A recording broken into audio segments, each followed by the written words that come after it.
নমস্কার, আমি শ্বেতান্ত। আমাদের চ্যানেল দৃষ্টিকোণ ও পার্সপেক্টিভের আজ প্রথম পডকাস্ট। আমাদের সাথে আছে doctor Maitra Chatterjee. He is a research scientist at Mitsubishi Electric Research Laboratories. ও থাকে ইউএসএতে। সবচেয়ে ইন্টারেস্টিং ব্যাপার হলো এই যে মৈত্র আমার ছোটোবেলার বন্ধু। তোকে পেতে আমাদের খুব একটা অসুবিধা হয়নি। তো welcome Maitra, welcome to our show. Thank you. আর কেমন আছিস থ্যাংক ইউ বল? সুশান্ত। কেমন আছিস বল? এই তো চলছে। তুই ভালো আছিস তো? আমি ভালো আছি। আহ, তো তুই এক্স্যাক্টলি বল, ইউএস এর কোন জায়গাতে আছিস এখন? হ্যাঁ, তো থ্যাংক ইউ। এবং সেটা তোর প্রশ্নের উত্তর দেব, তবে তার আগে তোদের চ্যানেলকে অনেক অনেক শুভেচ্ছা। খুব ভালো এনগেজিং কন্টেন্ট, কবিতা টবিতা ইত্যাদি ইত্যাদি ওদের চ্যানেলে পেয়েছি, এবং ইটস বিন আ গুড, কি বলবো, refreshment from the mundane work life. তো সেইখান থেকে দৃষ্টিকোণে মাঝে মাঝে টিউন ইন করি। অসংখ্য আম, ধন্যবাদ তো মৈত্র। তোদের এবং তোদের নতুন এই যে জার্নি পডকাস্ট বা এসব দিয়ে শুরু করছি, একটু ভ্যারাইটি আনার চেষ্টা করছি, সেটার জন্য অনেক অনেক শুভেচ্ছা রইল। আম, তো তোর প্রশ্নের উত্তর তো, এখন আছি বস্টনের কাছে, ইউএসএ তে। আম, তো আর ওখানে টেম্পারেচার কীরকম এখন? এখানে কলকাতাতে তো এখন প্রায় গরম পড়ে গেছে বলতে পারিস। হ্যাঁ, আমিও শুনছিলাম। তো এখানে এখনো শীতের আমেজটা কিন্তু একটু রয়েইছে।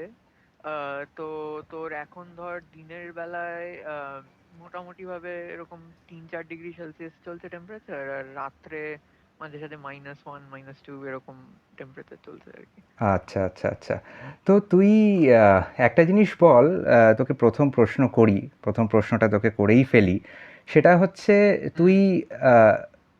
স্কুলিং করলি কলকাতা থেকেই, তারপরে তোর গ্র্যাজুয়েশনও এখানে হেরিটেজ ইনস্টিটিউট অফ টেকনোলজি থেকে।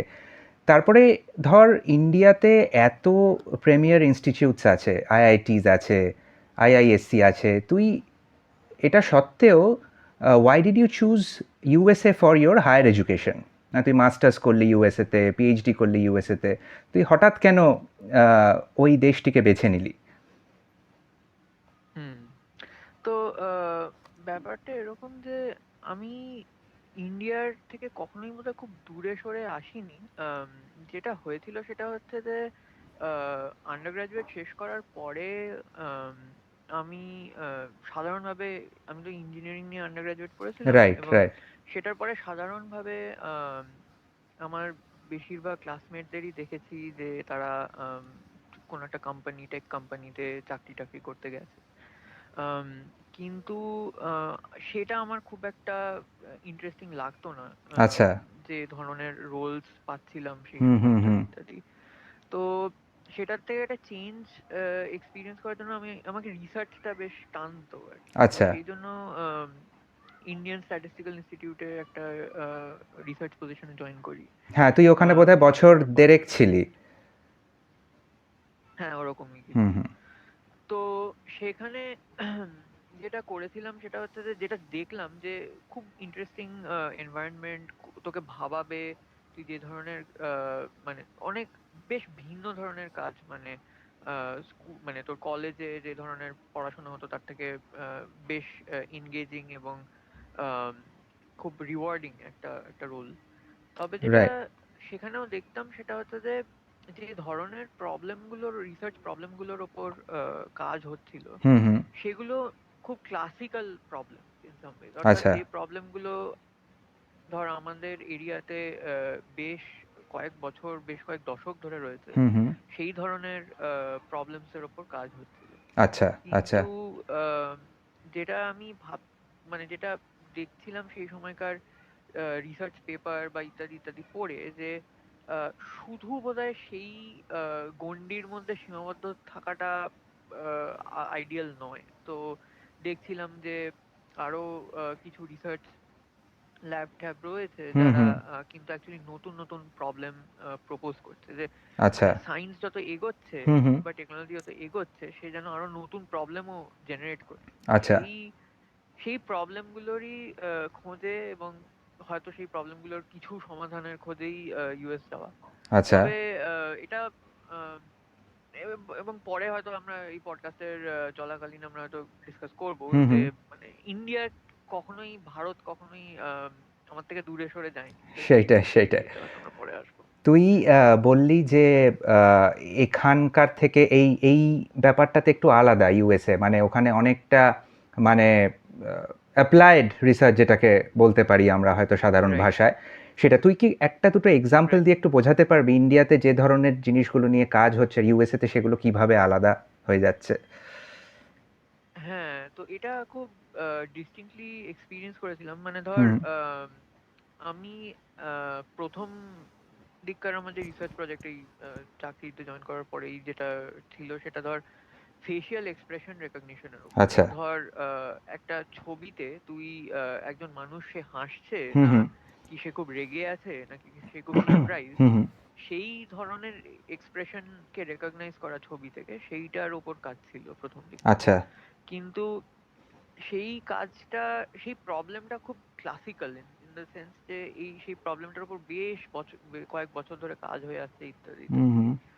কিন্তু আমি যেমন মাস্টার্স এর সময় করতে গিয়ে যে প্রবলেমটা দেখলাম সেটা বেশ নতুন ছিল। সেটা ছিল যে ধর এই ধরনের একটা রেকর্ডিং হচ্ছে, হুম, ধর হুম। তোর আর আমার ইন্টারাকশন হচ্ছে, হুম, হুম। এইগুলোর থেকে কি তুই ফর এক্সাম্পল কিছু ডিপ্রেশন বা সাইকোলজিক্যাল কোনো মানে ধর অ্যাংজাইটি বল, পিটিএসডি বল, এই জাতীয় ধরনের যে আহ, আহ, রোগ বা যাই বল, সেই ডিসঅর্ডার গুলোকে কি আমরা এই শুধু এই ভিডিওর মাধ্যমে, অর্থাৎ যে সাউন্ডটা তুই শুনছিস হুম, হুম। বা যে ভিজুয়ালসটা তুই দেখছিস সেটার মধ্যে ধর আমার যে, ধর আমি যদি পেশেন্ট মনে করি নিজেকে, তো তাহলে ধর আমার যে এক্সপ্রেশন দেখছিস, ধর আমার চোখের মুভমেন্ট, আমার ঠোঁটের মুভমেন্ট বা রাইট। ইত্যাদি ইত্যাদি, বা যে জেস্টার গুলো করছি, বা ধর যতটা যেভাবে বলছি, খুব উঁচু স্বরে বলছি নাকি খুব মানে মৃদু ইয়েতে বলছি, হুম, হুম। সেইগুলোর দেখেই দেখা যাচ্ছে যে অ্যাকচুয়ালি ডিপ্রেশন বা পিটিএসডি এই জাতীয় ইয়েগুলো আছে কিনা, ডিসঅর্ডার গুলো, সেইগুলোর একটা ইঙ্গিত মেলে। আচ্ছা। তো সেইটার উপর কাজ করার সুযোগ পেয়েছিলাম। তো সেই সেই এইটাই হচ্ছে ডিফারেন্স আসলে। আচ্ছা, আচ্ছা, আচ্ছা। আচ্ছা, পরের প্রশ্নটা করি তোকে। সেটা হচ্ছে তুই ইউনিভার্সিটি কিভাবে শর্টলিস্ট করলি যে এই জায়গায় আমি পড়বো? তো সেটার পদ্ধতি কি? যারা অ্যাসপায়ার করছে ধর বাইরে পড়তে যাবে, বিশেষ করে ইউএসএ তে, তারা কিভাবে ইউনিভার্সিটি শর্টলিস্ট করবে কিংবা কিভাবে সিলেক্ট করবে যে কোথায় কোন সাবজেক্ট ভালো? তো এটার কি কোনো রকম ওয়েবসাইট আছে কিংবা কোনো রকম এক্সপার্ট গাইডেন্স কোথাও থেকে পাওয়া যায়? তুই কিভাবে করেছিলি?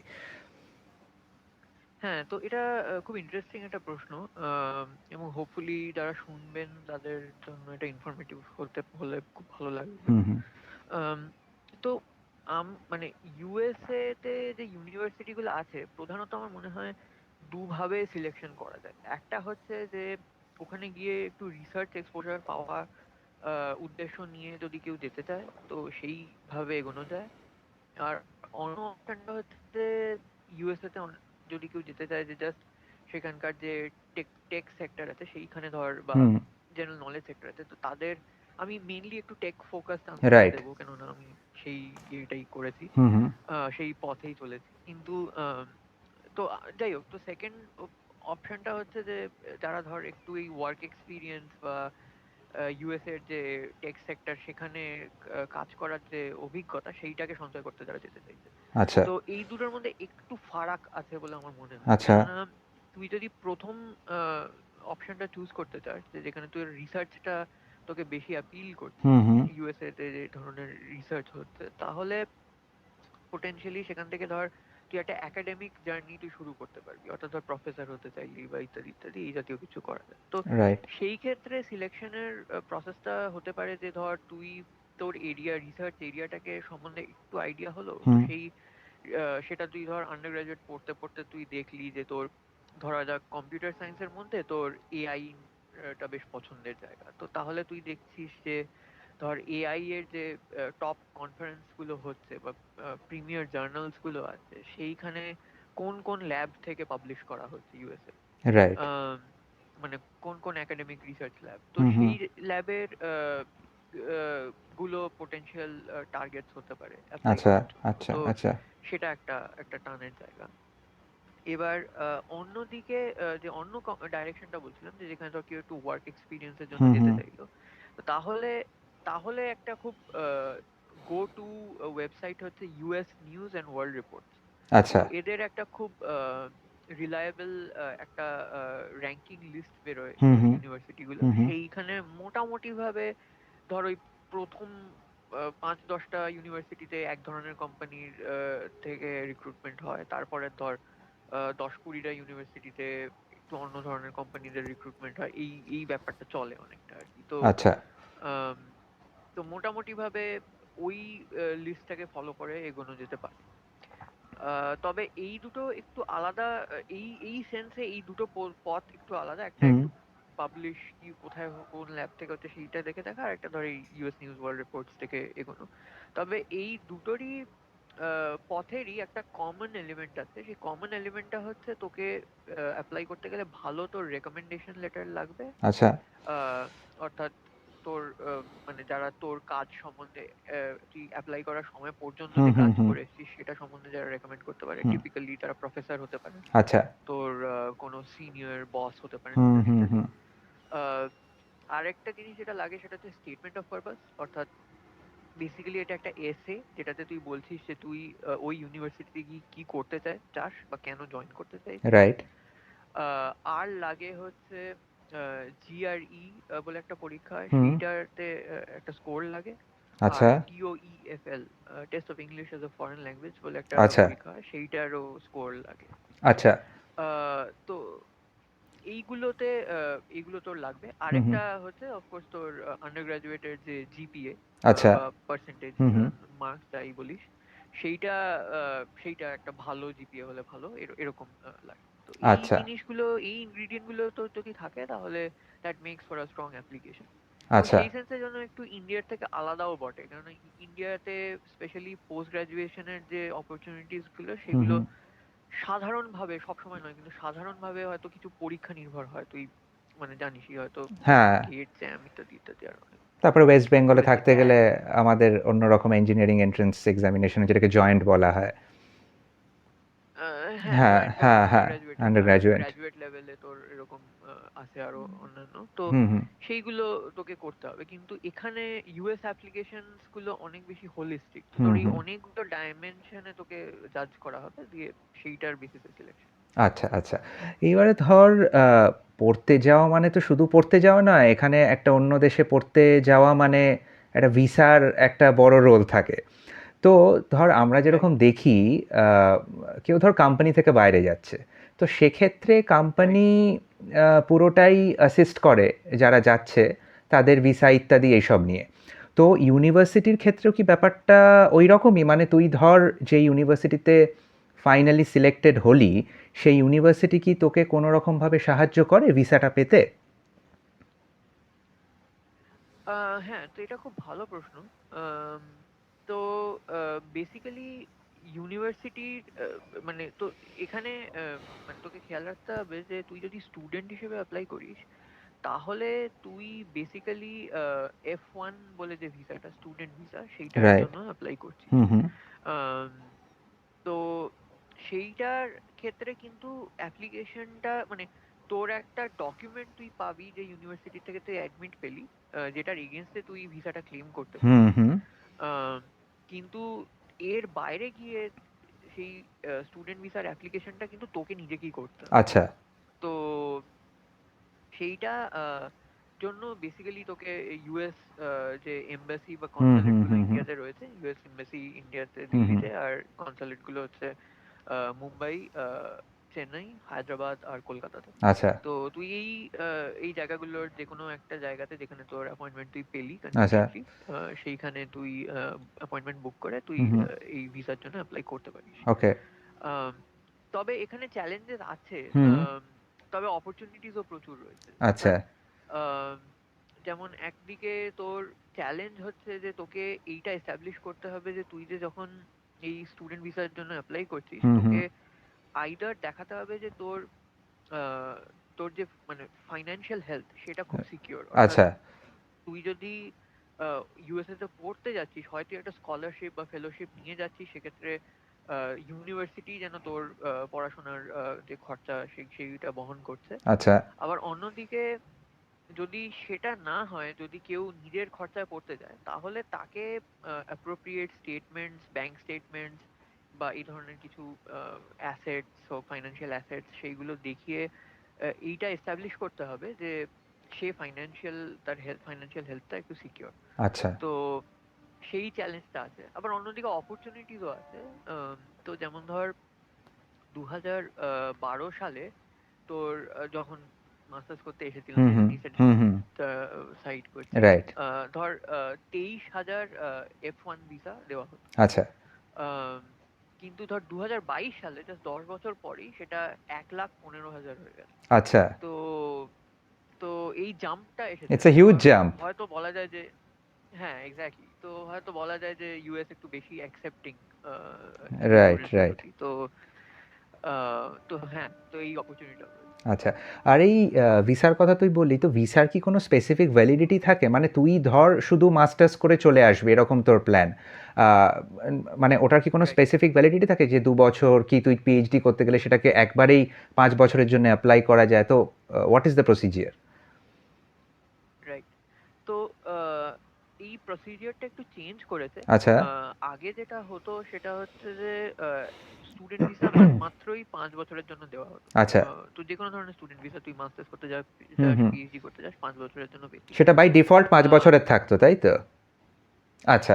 এক্স্যাক্টলি। কিন্তু যেটা খেয়াল রাখতে হবে সেটা হচ্ছে যে 5 বছরের ভিসা পাওয়া মানেই যে তুই 5 বছর ইউএসএ থাকতে পারবি এটা নয়। ওকে। তোর ইউএসএ তে থাকার জন্য যে ডকুমেন্টটা লাগে সেটা হচ্ছে ওই ডকুমেন্টটার কথা যেটা আগের প্রশ্নে বললাম, যে ইউনিভার্সিটি তোকে পাঠাচ্ছে, আচ্ছা। যেটার এগেইনস্টে তুই ভিসাটা ক্লেম ওকে, করছিস, ওকে। ওই ডকুমেন্টটা ইজ ইয়োর স্টেটস ইয়োর মানে legitimacy to stay in the US. তো আচ্ছা।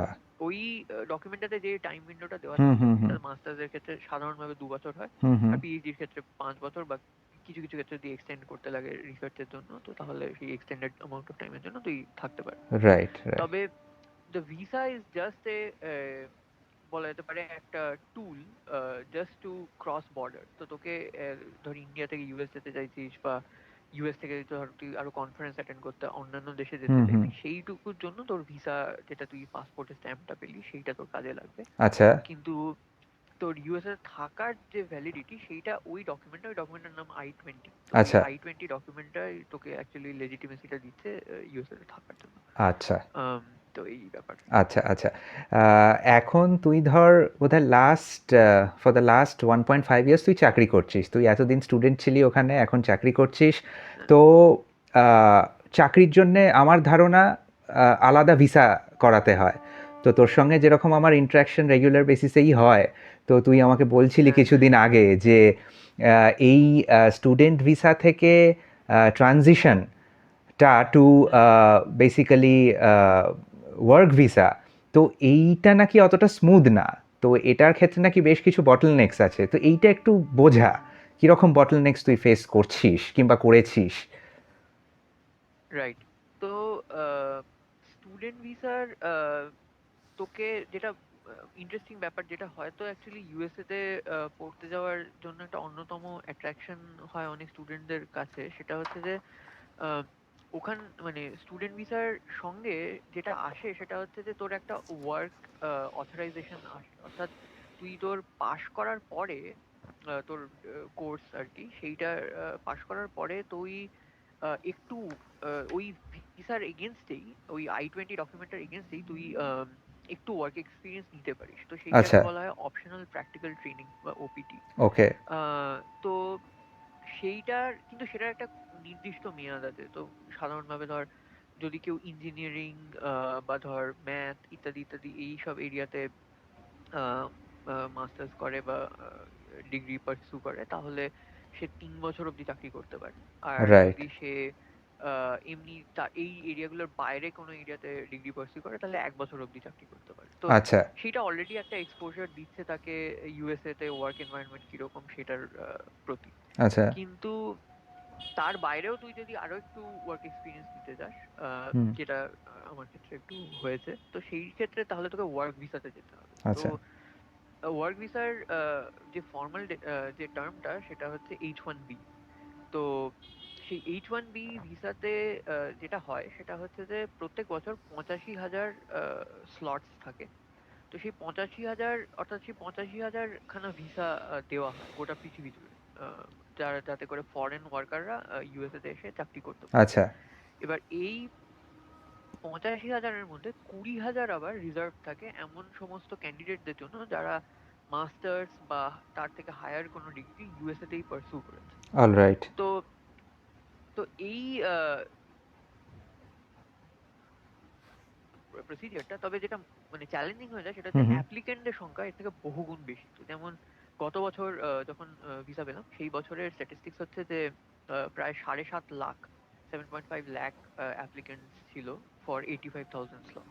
মাই তো গড। হ্যাঁ, তো এই জন্য এই সুযোগটা পাওয়ার একটু মানে ট্রিকি হয়ে যায়। হতেও পারে কারোর কারোর ক্ষেত্রে, কারোর কারোর ক্ষেত্রে নাও ওয়ার্কআউট করতে পারে। তবে আচ্ছা সেইটাই মেন বটলনেকটা পোজ করে। তো সেই H1B-র অথরাইজেশন ছাড়া আহ, কিছু কিছু অন্যান্য অপশন আরো আছে, যেমন O1 বা ইত্যাদি ইত্যাদি, সেই জটিলতায় আজ গেলাম না। আচ্ছা কিন্তু কিন্তু হ্যাঁ, মানে H1B ছাড়া তোর ওইভাবে ইউএসএ তে চাকরি করার এক্সপোজারটা পাওয়া খুব আচ্ছা, তো তোর প্রবলেমটা সলভ হয়েছে এখন?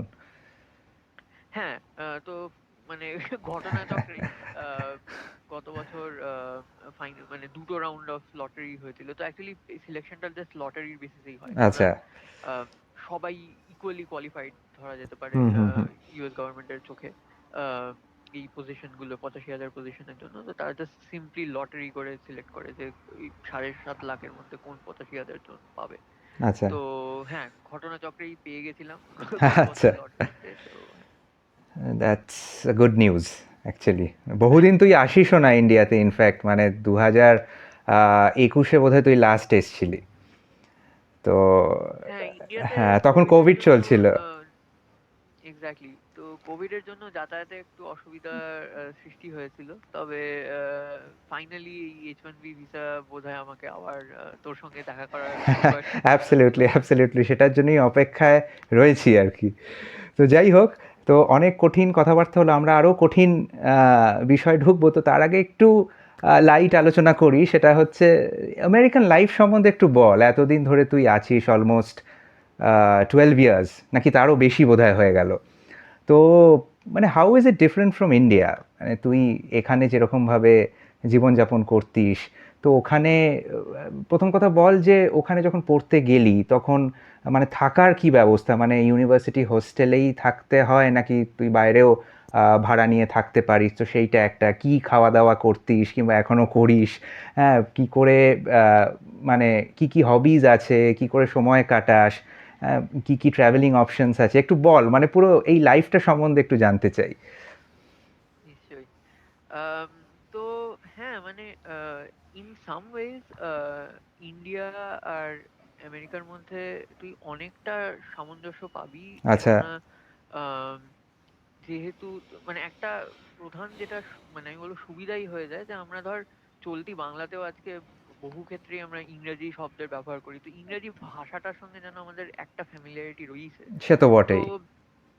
ইউএসএ তে ইউএসএ তেও যেহেতু মোটামুটি ভাবে ইংরেজিটাই প্রধান ভাষা, হুম হুম যদিও স্প্যানিশ ট্যানিশ ইত্যাদি হুম ইত্যাদি হুম তো হুম ভাষা হুম। অন্যান্য ব্যবহার হয়ে থাকে। কিন্তু ইংরেজিটাই যেহেতু প্রধান কমিউনিকেশনের মিডিয়াম, তো সেই সেন্সে যেন একটা খুব ইজি ব্রিজ আছে এই দুটো দেশের মধ্যে আর সেটাই। কি। আম, এবং এর বাইরেও আম, তবে আম, যেটা ডিফারেন্সেস যদি বলতে চাস, সেইগুলো বেশ কিছু, এবং সেইটাই অ্যাকচুয়ালি তোর এই কোয়েশ্চেন গুলোতে যে সাবসিকুয়েন্ট কোয়েশ্চেন গুলো সেটাতে লিড করবে। হুম হুম। তো ধর আহ, মানে ইন্ডিয়াতে দেখতাম যে মানে খুব সিম্পল প্লেজার্স অফ লাইফ ছিল, যে খুব ছোটখাটো জিনিসেই আনন্দ পাওয়ার যে ইয়েটা, সেই জিনিসটা ছিল। আমার কাছে, আমার দৃষ্টিভঙ্গিতে অন্তত ইউএসএ তে আমার মনে হয় বেশ খুব গ্র্যান্ড স্কেল সবকিছুরই, যেন একটা আচ্ছা একটু খুবই বৃহৎ আকারের আচ্ছা। ইয়ে। তো ধর একটা বিরাট সাধারণভাবে লোকেরা সবাই নিজেরাই ড্রাইভ করে কমিউট করে। তো হ্যাঁ। একটা বিশাল ধর 7 সিটার গাড়িতে একজনই ড্রাইভ করছে, আচ্ছা। এরকম বহু গাড়ি, বহু হাজার গাড়ি রাইট সকালে রাইট। কর্মস্থলে যাচ্ছে। Right, right. আম, তো এই ধরনের ইয়ে রয়েছে। তবে হ্যাঁ, তারপরে ধর ইন্ডিয়াতে দেখেছি যে ইন্ডিয়ার ডাইভার্সিটি, মানে সেটা diversity in food, diversity in language, এইটা খুব রয়েছে। একটা স্টেট থেকে আরেকটা স্টেটে গেলে এগুলো সব চেঞ্জ করে দেয়। Right, right, entire right, right. Diversity, রিলিজিয়নের কত ডাইভার্সিটি ইন্ডিয়াতে। কিন্তু সেই অর্থে যেন ইউএস অপেক্ষাকৃতভাবে অনেকটা হোমোজিনাস, মানে হুম, বিভিন্ন স্টেট গুলোর মধ্যে হ্যাঁ কিছু অ্যাকসেন্টের ফারাক আছে, কিন্তু ডেফিনিটলি। মোটামুটি হুম, ভাবে হুম। ধর ভাষাগতভাবে সিমিলার, খাওয়ারের দিক থেকে মোর অর লেস সিমিলার। হুম, তো হুম, হুম, এই হুম। ডাইভার্সিটির জায়গাটা ইয়ে পাই, একটা একটা ডিফারেন্স নোটিস করি। আচ্ছা। তবে এটাও আছে যে ইউএসএ তে তোর এই ব্যাপারটা দেখেছি যে লিভ অ্যান্ড লেট লিভ ব্যাপারটা রয়েছে, সেটা হয়তো ইন্ডিয়াতেও রয়েছে। হুম, হুম। তবে আমরা যেন চেষ্টা করি সেটা হারিয়ে না যায়, যে অর্থাৎ একজন সে তার মতো করে জীবন যদি যাপন করতে চায়, অর্থাৎ সেইটাই, সেইটাই। ইউএসএ তে যদি কেউ দুর্গাপুজো সেলিব্রেট করতে চায়, হুম, সে হুম। যেন সেটা নির্দ্বিধায় করতে পারে, ইত্যাদি ইত্যাদি, আমরা যেটা দেখেও এসেছি আহ, যে প্রচুর দুর্গাপুজো ইত্যাদি এইসব এখন হয়। আমরা তো খবর-টবরে দেখি যে এখন তো মনে হয় না যে দুর্গাপুজোর সময় যারা ইউএসএ কিংবা আরও পৃথিবীর অন্যান্য জায়গাতেও সমানভাবে মানে তালে তাল মিলিয়ে দুর্গাপুজো এবং ইত্যাদি আরও সরস্বতী পুজো সব কিছুই হয়। তো সেক্ষেত্রে exactly, সেক্ষেত্রে আমার মনে হয় যে আহ, মানে অনেকটাই মানে ইন্ডিয়ার কাছাকাছি পৌঁছানো যায় এইসব ফেস্টিভ্যালসের সময়। প্রিসাইসলি। এবং মানে একইভাবে যেন ঈদও সেলিব্রেট করা হয়। Right, right, right. আম, কিন্তু তো এই ব্যাপারটা রয়েছে। তবে এবং সেইটার পাশাপাশি এবার একটা যে জায়গায় আমার ব্যক্তিগত জীবনে হুম, বেশ হুম। ফারাক নোটিস করেছি, হয়তো সবার ক্ষেত্রে সেটা প্রযোজ্য নাও হতে পারে, সেটা হচ্ছে যে সেলফ ডিপেন্ডেন্ট হওয়া। এবং সেইটাই leads to your follow up question, যে আম, এই যে ধর থাকার কথা জিজ্ঞেস হুম, করলি হুম, বা হুম। খাওয়া দাওয়ার কথা হুম, জিজ্ঞেস হুম। করলি, এইগুলো সবই তোকে নিজেকে করতে হবে, আচ্ছা। স্পেশালি অ্যাজ গ্রাজুয়েট স্টুডেন্ট, মানে হুম, হুম। মাস্টার্স বা তার বেশি। তো তোকে নিজেকেই মানে আশপাশে, ইউনিভার্সিটির আশপাশে তোকে নিজেকেই বাড়ি দেখতে হবে, হুম, এবং হুম। সেখানে তোর সেই বাড়ির যে হাউস হোল্ড চোরস, সেগুলো সবই তোকে নিজেকেই করতে হবে। সেটা রান্না করা হোক, হুম, হুম, হুম। বাড়ি ঘর পরিষ্কার করা হোক, বাজার হাট করা হোক, তো তুই রাইট। নিজেই নিজের ওপর ডিপেন্ডেন্ট আর কি। তো আহ, সেইটা কোথাও বোধহয় সেই বাড়ির যে কমফর্টটা, হুম। সেখান থেকে বেরিয়ে আসার একটা মানে ভালো একটা দিক তুই বলতে পারিস, যে এই জিনিসগুলো যেন তোকে শিখিয়ে দেয়। তো হ্যাঁ, এইটাই বলবো। বাড়ি মিস করিস? হ্যাঁ, বাড়ি তো মিস করি। এবং বাড়ির মা-বাবার সঙ্গে যে পাশাপাশি এতদিন বাড়ির দেখা হয় না ধর, তো সত্যি সেটা সেটা একটা, তো সেটা থেকে মানে নিজেকে কিভাবে বোঝাস যে এই যে এতদিন দেখা নেই নিজের মা-বাবার সাথে কিংবা আত্মীয়স্বজন, বন্ধু-বান্ধব, তো নিজেকে কি বলে মোটিভেটেড রাখিস যে না আমাকে থাকতে হবে, আমাকে কাজ করতে হবে? তো এটা একটু বল। হ্যাঁ, বাড়ি তো মিস করি। এবং খুব স্বাভাবিক ব্যাপার, মানে ভারতের যে কোনো প্রান্তেই থাকলে অন্তত বছরে বেশ কয়েকবার দেখা করার সুযোগ সাধারণভাবে হয়তো ডেফিনেটলি। হতোই। কিন্তু এই ক্ষেত্রে ধর প্যান্ডেমিকের সময়টাতে বেশ কয়েক বছর গেছে যে যখন দেখা করার সুযোগই হুম, হয়নি হুম, হুম, হুম। বাড়ির লোকজনদের সঙ্গে, বন্ধু বান্ধবদের সঙ্গে, আত্মীয় স্বজনদের সঙ্গে, ইত্যাদি। আম, এবং তার পাশাপাশি এটাও বলা দরকার যে বাঙালি হিসেবে মাছের খুব ভক্ত। হ্যাঁ, সেই মাছও তো সেই অত অত অত মাছ অত যে মাছ পাওয়া যায় না। হ্যাঁ, হ্যাঁ। রাইট। মিষ্টি পাস? আহ, মিষ্টি? মিষ্টির কিছু কিছু মিষ্টি পাওয়া যায়। আচ্ছা, তবে আমি খুব ট্র্যাডিশনাল যে মিষ্টি, ধর রসগোল্লা বা ইত্যাদি ইত্যাদি, সেইগুলোর খুব যে ফ্যান তা নই। আচ্ছা। কিন্তু ধর আমার কাছে একটু ধর ছানার জিলিপি, হুম। বা ধর এই ধরনের কিছু মানে একটু কি বলবো স্পেশালাইজ যে ধরনের মিষ্টিগুলো, সেইগুলো সে সেইগুলো খুব পছন্দ। সেই, এবং সেই, সেই। সেগুলো সেগুলো তো বা ইভেন ধর পুলি পিঠে বা আচ্ছা। এই জাতীয়, সেইগুলো সাধারণত জোটে না। Right, right, right. এটা আছে। তো তবে তোর ওই প্রশ্নটা যে কিভাবে মোটিভেট করা নিজেকে, যে এখানে থাকার ব্যাপারটা, এই সব খুব very important aspects of life না থাকা সত্ত্বেও, সেইটা বলতে গেলে এটা বলতে হয়, সেটা হচ্ছে হবিস থাকাটা খুব জরুরি। রাইট। তো মানে শুধু তোর যে একটা পার্টিকুলার যে তোর কাজ বল বা যে পড়াশোনা বল, সেটার বাইরে গিয়েও অন্য একটা কিছু অ্যাট্রাকশন থাকার দরকার। তো সেই ক্ষেত্রে ধর কারুর সিনেমা দেখতে ভালো হুম লাগতে হুম পারে, হুম কারুর ধর আহ, গান গাইতে ভালো লাগতে পারে, কারুর ধর কোনো আর্টসে ইন্টারেস্ট আছে। তো সেইগুলো থাকাটা খুব হেল্পফুল হয়। আমার পার্সোনালি সিনেমা এবং রিসেন্টলি একটু অরিগামি করছি, তো আচ্ছা এইগুলোর আচ্ছা পেছনে সময় যাচ্ছে। এবং আচ্ছা, তোর সঙ্গে হ্যাঁ সিনেমা আমি নিয়ে আমি অবশ্য তোর সঙ্গে সিনেমা নিয়ে অবশ্য মাঝে মাঝেই আলোচনা হয়। তো সেটা আমাদের শনিবারের, প্রতি শনিবারের আড্ডায় এটা একটা কমন টপিক আর কি। একদম। এবং তোর থেকে আমি ফটোগ্রাফি সম্বন্ধেও ইন্সপিরেশন নিচ্ছি, তো হোপফুলি একসাথে কখনো না, ট্রাই করা সেই যাবে। সেই সেই সেই সেই তো একটু চাকরি সম্বন্ধে বল, তুই যে এই যে মিৎসুবিশিতে আছিস, তোর রোল সম্বন্ধে একটু বল, তুই তোকে কি করতে হয়।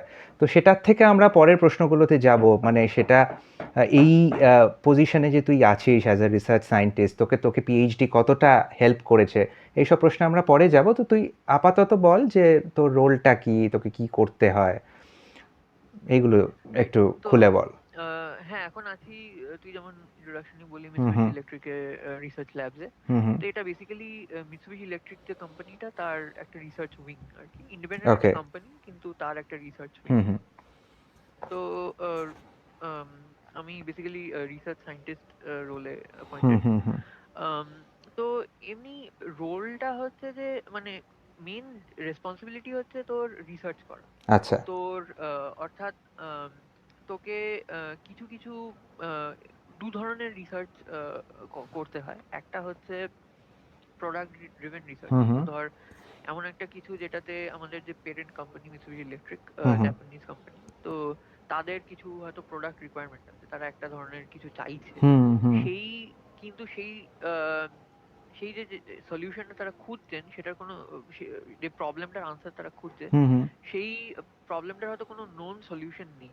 তো সেই আচ্ছা। ক্ষেত্রে রিসার্চের একটা হুম হুম রোল তৈরি হয়ে যায়। তো হুম হুম সেই ধরনের রিসার্চ করতে হুম হয়। হুম আরেকটা যে ধরনের রিসার্চ করতে হয় সেটা হচ্ছে জাস্ট এমনি পিওর মানে জাস্ট সাইন্টিফিক কিউরিওসিটির হুম জন্য হুম রিসার্চ। হুম হুম অর্থাৎ তুই তোর একটা যে কোনো একটা ধর খুব কমিউনিটি সাইন্টিফিক কমিউনিটির মধ্যে একটা খুব চ্যালেঞ্জিং প্রবলেম হুম হুম এসেছে, বা সেইটাকে তুই সেটাতে আর একটু বেটার কোনো সলিউশন, বা হুম হয়তো এতৎ পর্যন্ত কোনো সলিউশনই পাওয়া যায়নি, তো সেটাতে একটা কোনো সলিউশন দেওয়া, প্রথম একটা পদক্ষেপ নেওয়া, রাইট। সেই ধরনের কোনো সলিউশন খোঁজা, সেই সেই ধরনের রিসার্চও হয়। তো আচ্ছা। আমাদের কোম্পানিতে দু ধরনেরই ইয়ে হয়।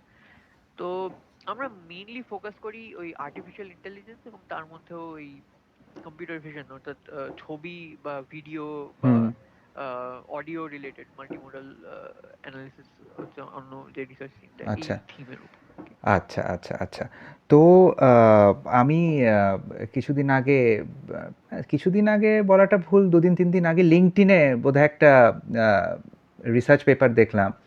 আহ, মানে তো তোরাই পাবলিশ, মানে তো তুই এবং আরও 2-3 জনের নাম ওখানে দেখলাম। তো তুই যেটা বলছিলি আর কি, একটা তো প্রোডাক্ট ড্রিভেন রিসার্চ, সেটা তো একটা আলাদা, সেটা তো কোম্পানি স্পেসিফিক, কোম্পানি কী করে গ্রো করবে তাদেরকে সাহায্য করা। আর এইটা বোধহয় অ্যাজ অ্যান এক্সাম্পল আমরা বলতে পারি যে তুই যেটা পরের ক্যাটাগরিটা বললি যে কিউরিওসিটি থেকে যে রিসার্চটা করা হয়, তো সেটা কি হ্যাঁ। কোম্পানি মানে ভালোভাবে এনকারেজ করে, না কোম্পানি, মানে কোম্পানির ফোকাসটা কি, কোম্পানি কি প্রোডাক্ট ড্রিভেন রিসার্চ এবং এই ধরনের রিসার্চকে সমানভাবে এনকারেজ করে?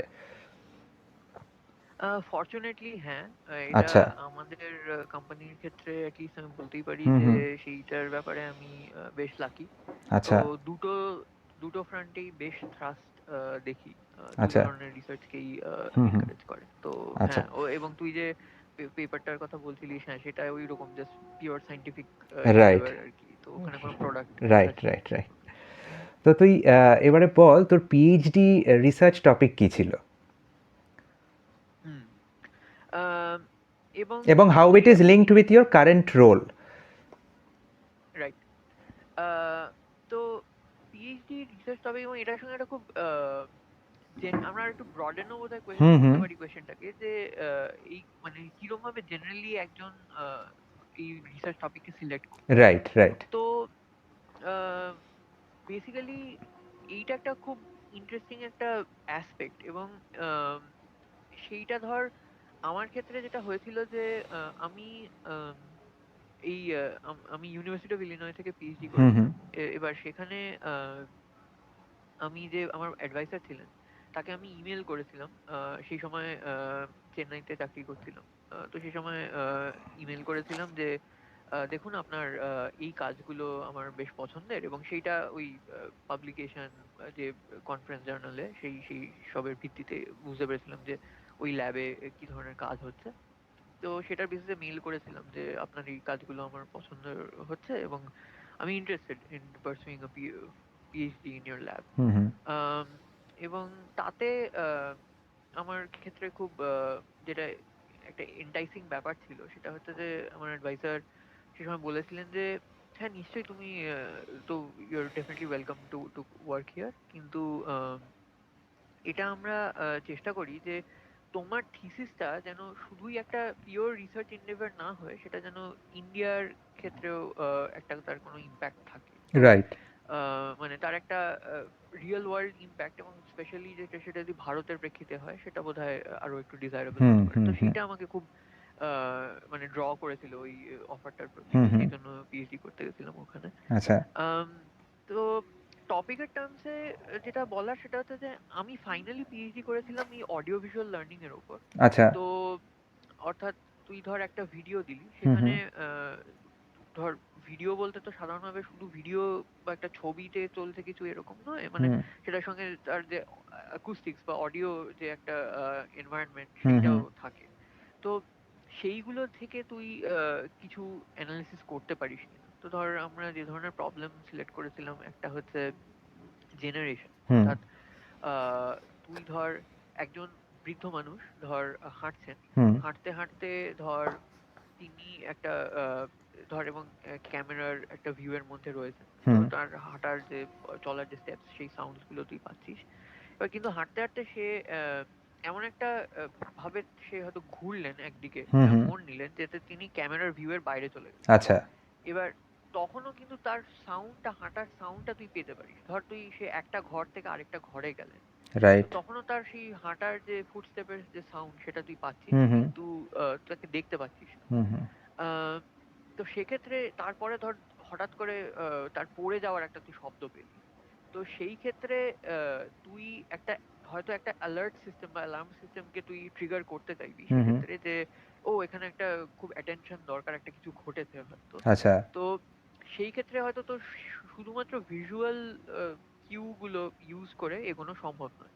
তো তখন তোকে অডিও সম্বন্ধেও তোকে রিজন করতে হবে। তো সেই সেই ধরনের টপিকের উপর রিসার্চ ছিল। আচ্ছা আচ্ছা আম, আচ্ছা তবে এইটা এই প্রবলেমটাতে আমি শুরুতেই কি বলবো অ্যারাইভ করিনি। হুম হুম অনেক একটু আধটু অন্যান্য জিনিসকেও হুম প্রোব করে হুম হুম এগোতে হয়েছিল। তো যেমন আহ, একটা গোড়ার দিকের প্রবলেম ছিল যে ধর ওই ইন্ডিয়াতে অ্যাপ্লিকেশনের কথা বলছিলাম। তো ধর যে আহ, তুই যদি ইন্ডিয়াতে স্কেলটা তো একটা খুব বড় ব্যাপার, প্রচুর রাইট ইউজার রয়েছে, হুম হুম প্রচুর হুম হেনা হুম তেনা। তো ধর স্মার্টফোনে তুই যদি কোনো এই এআই টেকনোলজিকে পোর্ট করতে চাস, তাহলে আহ, কিভাবে তুই সেটাকে পোর্ট করবি। তো ধর সেই ক্ষেত্রে যে কোনো সফটওয়্যার কে তোকে খুব কম্প্রেসড ওয়েতে তোকে রাখতে হবে।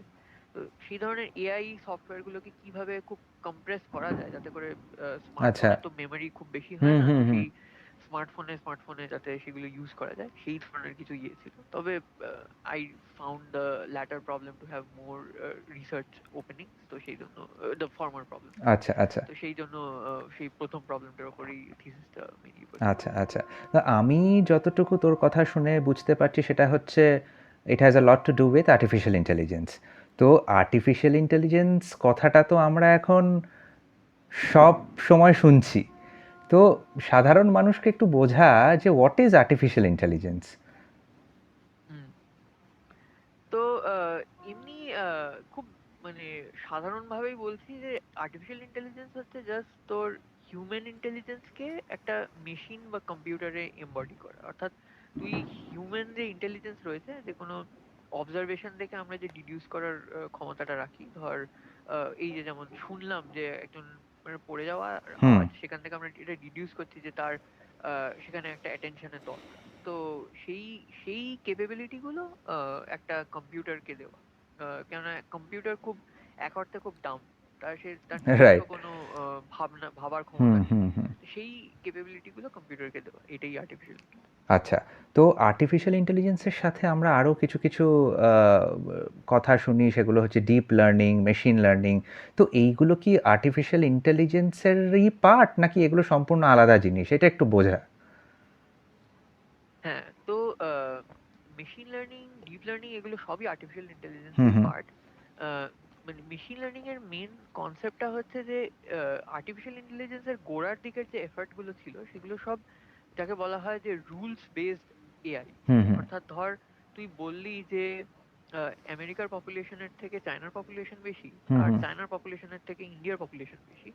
তো এই স্টেটমেন্টস গুলো বললে তুই সেখান থেকে এটা তুই একটা কম্পিউটারকে তুই এটা বোঝাতে পারছিস যে বেশি কথাটার মানেটা কি, সেইটা তুই তাকে বোঝাতে পারলি এই ধরনের রুল তুই একটা কনস্ট্রাক্ট করে, যে আচ্ছা আমেরিকার পপুলেশন আর চায়নার পপুলেশনের মধ্যে সম্পর্ক, আর চায়নার পপুলেশন আর ইন্ডিয়ার পপুলেশনের আচ্ছা মধ্যে সম্পর্ক। কিন্তু কিন্তু তুই যদি এই ধরনের রিলেশনশিপস গুলোকে এক্সপ্লিসিটলি না বলে হুম তুই যদি চাস যে কম্পিউটার নিজে নিজেই সেই রিলেশনশিপ গুলোকে খুঁজে বের করুক, হুম সেই পদ্ধতিটার নামই হচ্ছে মেশিন লার্নিং। আচ্ছা তো সেই ক্ষেত্রে কম্পিউটার যেটা করে সেটা হচ্ছে যে প্রচুর ডেটা দেখে।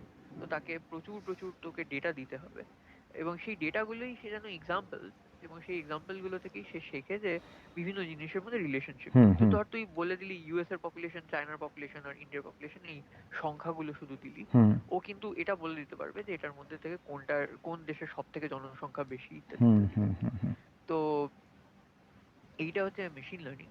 আর ডিপ লার্নিং হচ্ছে বেসিক্যালি মেশিন লার্নিং এরই একটা বিশেষ ধরন, হুম যেখানে হুম প্রচুর ডেটা এবং প্রচুর কি বলবো জটিল এক অর্থে সফটওয়্যার, বা একটা সফটওয়্যার যার অনেক ক্যাপাবিলিটিস হুম আছে, হুম সেই ধরনের সফটওয়্যারকে ইউজ করা হয়।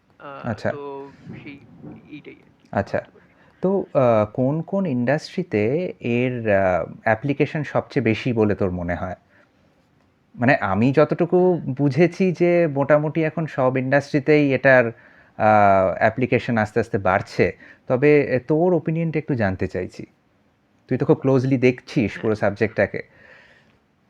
আম, হ্যাঁ, এটা তুই ঠিকই বলেছিস যে আহ, এই আর্টিফিশিয়াল ইন্টেলিজেন্সের মধ্যেও specially deep learning, machine learning প্রায় প্রত্যেক কটা সেক্টরেই আসছে। এবং আমরা ঠাট্টা করে বলি যে যেমন কোনো সিনেমার ট্রেলার রিলিজ করে বলে যে coming to a theatre near you, তো হুম আমরা হুম ওরকম বলছি coming to a field near you. হ্যাঁ তো হ্যাঁ হ্যাঁ আহ, আম, তো এরকম প্রায় কোনোই ফিল্ড নেই বোধহয় যেখানে এইটার কোনো রকমই কোনো ইম্প্যাক্ট পড়ছে না। হুম আহ, তবে প্রিডমিনেন্টলি যে এরিয়াগুলোতে খুব বড় ইম্প্যাক্ট ফেলছে, ধর তার মধ্যে একটা এরিয়া হচ্ছে হেলথ কেয়ার। তো আচ্ছা হেলথ কেয়ারের এরিয়াতে খুব ডায়াগনোসিস এরিয়াতে হুম হুম স্পেশালি হুম হুম এআই খুব বড়ভাবে একটা দেখা দিচ্ছে। হুম হুম হুম এবং এই এরিয়াটাতে আমরা জেনারেলি অ্যাজ এ কমিউনিটি খুব এক্সাইটেড, কেননা এর যে এফেক্ট গুলো সেটা প্রধানত সুফল।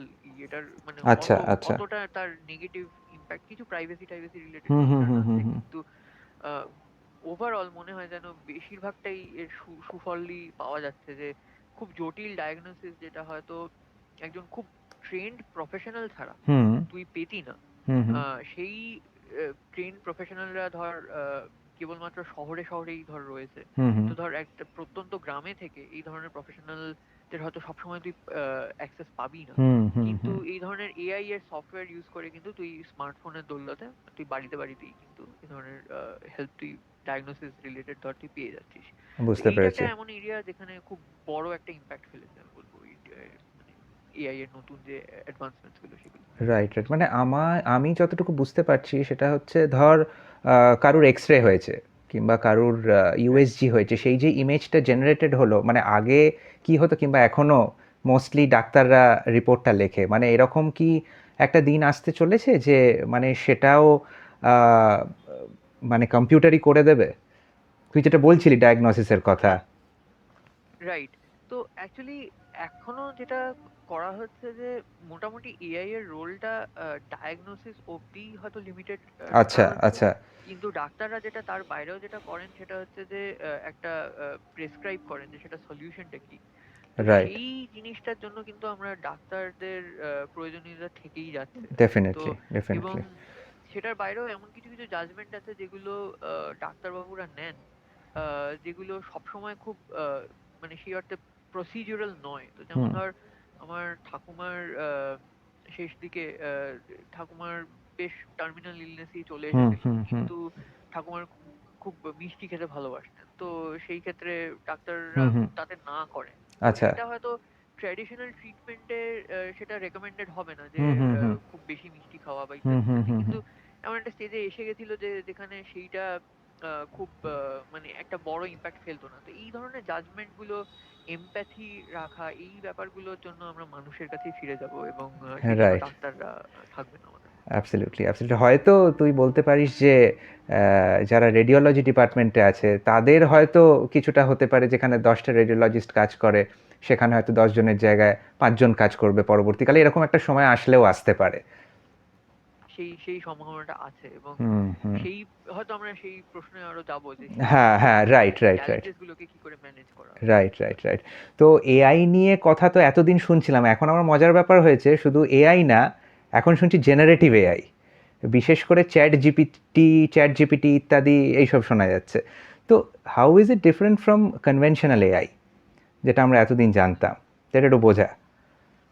তো যেটা মেন ব্যাপার এই জেনারেটিভ আর্টিফিশিয়াল ইন্টেলিজেন্সের, সেটা হচ্ছে যে এই ধরনের যে সফটওয়্যার গুলো, সেইগুলোকে যে এই যে কোনো ধরনের এআই সফটওয়্যারকে ওই ডেটা দিয়ে ট্রেন করতে হয়। ট্রেন করার মানেটা হচ্ছে যে ওই যে রিলেশনশিপ গুলোর কথা বলছিলাম, হুম, তো হুম, সেই রিলেশনশিপ গুলোকে খুঁজে বের করতে শেখাতে হয় প্রচুর ডেটা দিয়ে, যে কোনো হুম, ধরনের মেশিন লার্নিং বা এই ধরনের সফটওয়্যার গুলো।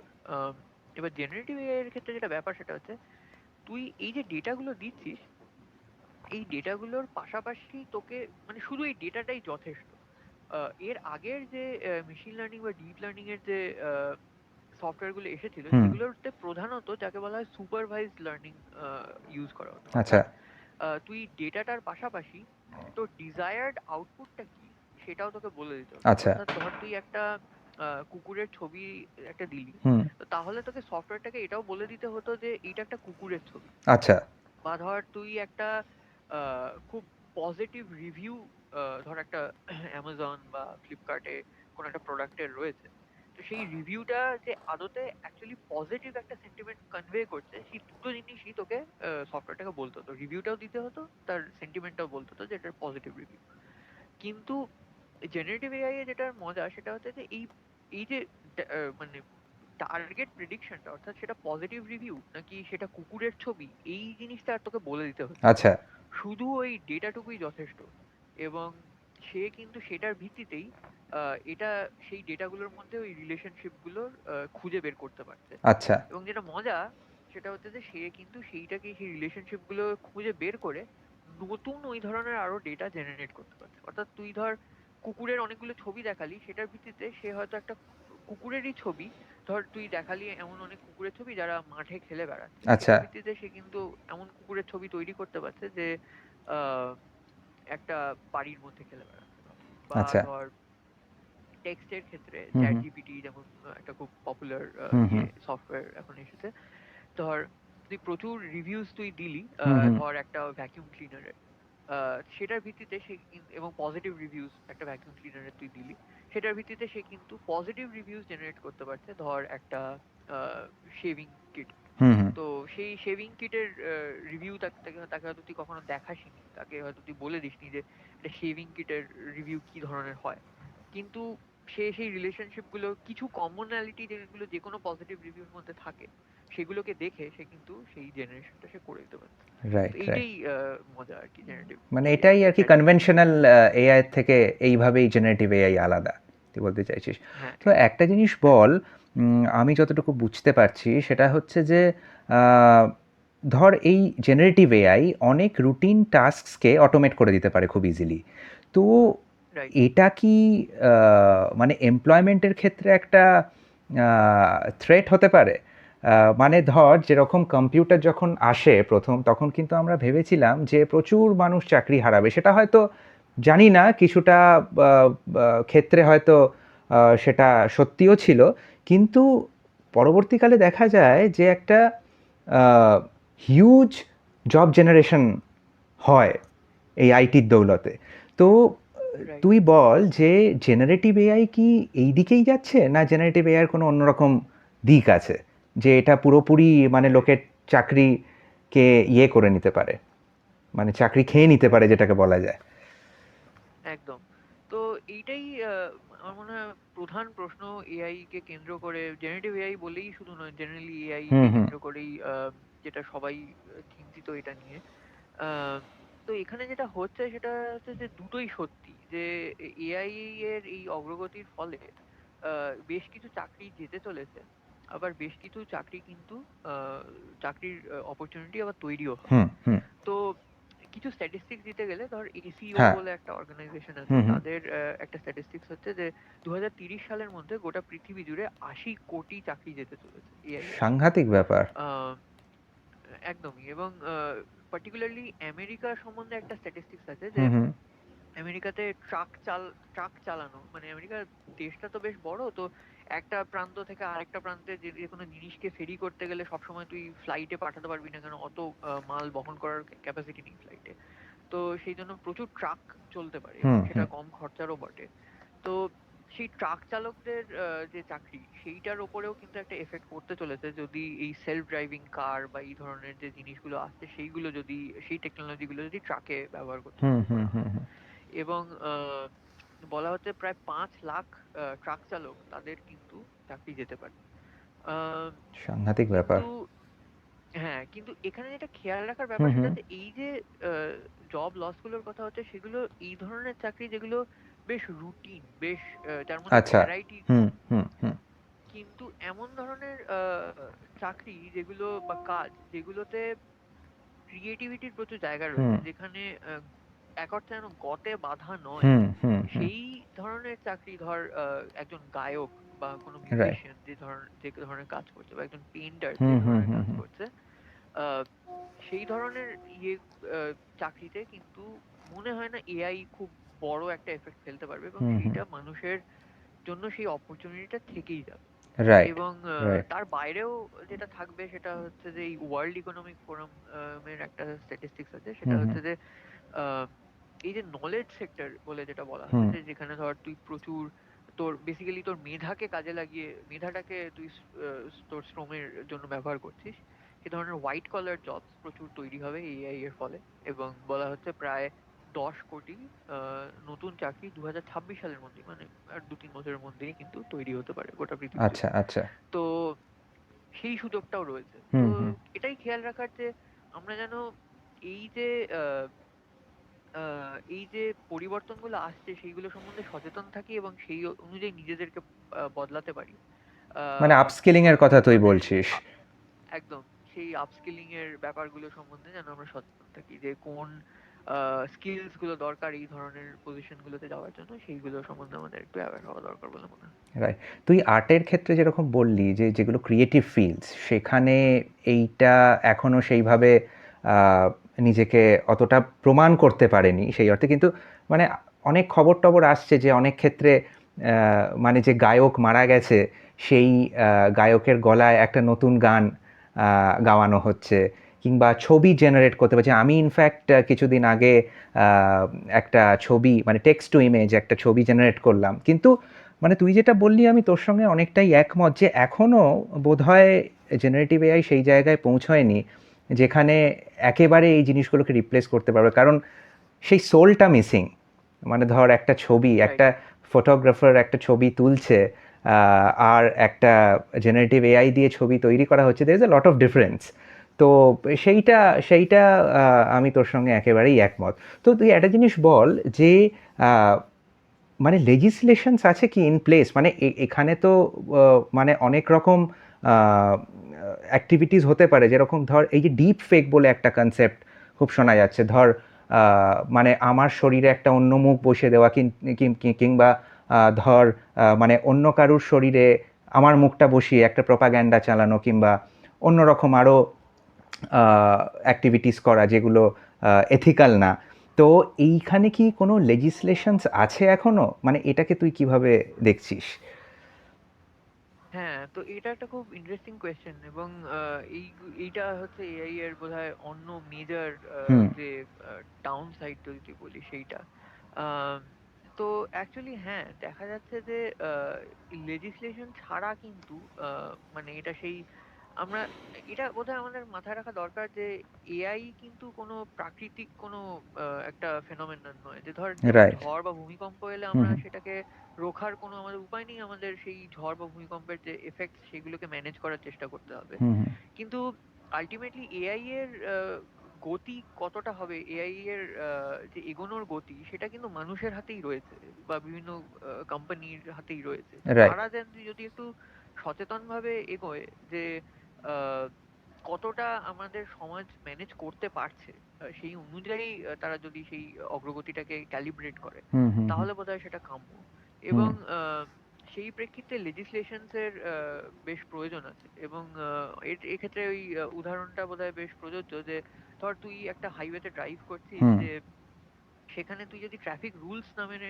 ড্রাইভ করিস হাই হুম স্পিডে, তো সেখানে খুব অঘটন ঘটার একটা রাইট সম্ভাবনা থেকেই যায়। তো এই লেজিসলেশন গুলো যেন সেই ট্রাফিক রুলস এরই মতো, যে এখানে তোকে সেটা ড্রাইভ করতে সঠিকভাবে হুম হুম সাহায্য করতে পারে। তো কিছু কিছু ক্ষেত্রে সেই ধরনের লেজিসলেশন তৈরি হচ্ছে, এবং কোম্পানিগুলো ফরচুনেটলি কিছু কিছু পলিসিস নিচ্ছে। তো যেমন ধর ইউটিউব এখন, আমরা এই পডকাস্টেও যেমন একটা রাইট ইউটিউবেই রাইট হয়তো অ্যাপিয়ার করবে। তো ইউটিউবের কিছু কিছু কন্টেন্টে দেখা যাচ্ছে যে এখন নিচে, ভিডিওর নিচে বলা হচ্ছে, ধর বিবিসির কোনো ভিডিও হলে এটা ডিক্লেয়ার করে দেওয়া হচ্ছে যে এই অর্গানাইজেশনটা কিন্তু অ্যাকচুয়ালি একটা গভর্নমেন্ট ওন্ড অর্গানাইজেশন। তো আচ্ছা তাদের কন্টেন্টে আপনি যদি কিছু বায়াস দেখেন, সেটা কিন্তু ইউটিউবের ইয়ে নয়, সেটা সেই করেসপন্ডিং অর্গানাইজেশনের ইয়ে। বা ধর ডিসক্লেমার দেওয়া কোনো হচ্ছে তুই বলতে ডাক্তার, চাইছিস ডিসক্লেমার দেওয়া, এক্স্যাক্টলি। বা ধর কোনো ডাক্তার কোনো মেডিকেল অ্যাডভাইস দিচ্ছেন ইউটিউবে, তো সেক্ষেত্রেও এই ধরনের জিনিস করা হয়। হুম হুম বা টুইটারেও এক সময় শুরু হয়েছিল হুম হুম যে এই ধরনের কোনো ধর ভ্যাকসিন রিলেটেড কোভিড এর সময় বিভিন্ন মন্তব্য ক্ষেত্রে কোনটা মেডিকেলি অ্যাপ্রুভড সেইগুলোকে ইয়ে করা, এই ধরনের কোম্পানি লেভেলে এই ধরনের এফার্টস হয়েছিল। রাইট গভর্নমেন্টাল লেভেলে ধর কিছু কিছু লেজিসলেশন আসছে, যেমন ধর জিডিপিআর বলে একটা ইউরোপে হুম একটা হুম হুম হুম লেজিসলেশন এসেছে। সেটারই অনুকরণ করেই যেন কিছু কিছু অন্যান্য দেশেও এই ধরনের লেজিসলেশন আনার চেষ্টা হুম হচ্ছে, হুম যেখানে এই যে প্রচুর অ্যামাউন্ট অফ ডেটা এআই এর জন্য ব্যবহার হচ্ছে, সেইগুলো যেন তার দেশ ছেড়ে না চলে যায়। সেইটা যদি হয় তাহলে একটা থাকে যে অন্যান্য কোনো দেশ যেন সেই এক দেশের নাগরিকের পার্সোনাল ডেটার অপব্যবহার করে সেটার যেন কোনো দুষ্কর্মের জন্য না ব্যবহার করে, হুম হুম সেই হুম সুযোগটাকে আটকানোর জন্য জিডিপিআর বা এই ধরনের লেজিসলেশন আনা হচ্ছে। তো এর বাইরেও আরো বোধহয় কিছু লেজিসলেশনের প্রয়োজন আছে। তো আমরা মুখিয়ে থাকছি আগামী দিনের জন্য, যখন সেই ধরনের অ্যাপ্রোপ্রিয়েট লেজিসলেশন আসবে। অ্যাবসলিউটলি অ্যাবসলিউটলি মৈত্রেয় আরও অনেক প্রশ্ন ছিল আহ, মানে একদিনে 1 ঘন্টাটা অনেক কম সময় তোর এত বছরের অভিজ্ঞতা বাইরে থাকার 1 ঘন্টায় তো পুরোটাকে অ্যাকোমোডেট করানো সম্ভব না তো আশা করি তুই এনজয় করেছিস এই পডকাস্ট আমার ভীষণ খুবই ভালো লেগেছে ধন্যবাদ। তোকে পেয়ে আহ, আর আরেকটা ব্যাপার হচ্ছে তোকে আরেকটা রিকোয়েস্ট করছি তুই কিছু কিছু লিঙ্কসের কথা বলেছিলি তো সেইগুলো রিকোয়েস্ট করব তুই পাঠিয়ে দিস আমি ডেসক্রিপশন বক্সে দিয়ে দেবো দর্শকদের জন্য আর দর্শকদের জন্য নিশ্চয়ই। বলছি যে যদি আপনাদের এই পডকাস্ট এই ভিডিও ভালো লেগে থাকে তাহলে লাইক করবেন শেয়ার করবেন আর চ্যানেলটিকে কিন্তু সাবস্ক্রাইব করতে ভুলবেন না যদি একদম। আপনাদের আরও কিছু কোয়ারিজ থাকে আরও কিছু জানার থাকে তাহলে মৈত্রেও আমার বন্ধু মৈত্রকে আমরা আরেক দিন নিয়ে আসব অসংখ্য থ্যাংক ধন্যবাদ ইউ। থ্যাংক ইউ শ্বেতান্ত, এবং এই সুযোগটা পাওয়ার জন্য, দেওয়ার জন্য, এবং তোদের পডকাস্টের যে নতুন এই এন্ডেভারটা স্টার্ট করলি সেটার জন্য অনেক অনেক শুভেচ্ছা। ধন্যবাদ। ধন্যবাদ ধন্যবাদ থ্যাংক ইউ বাই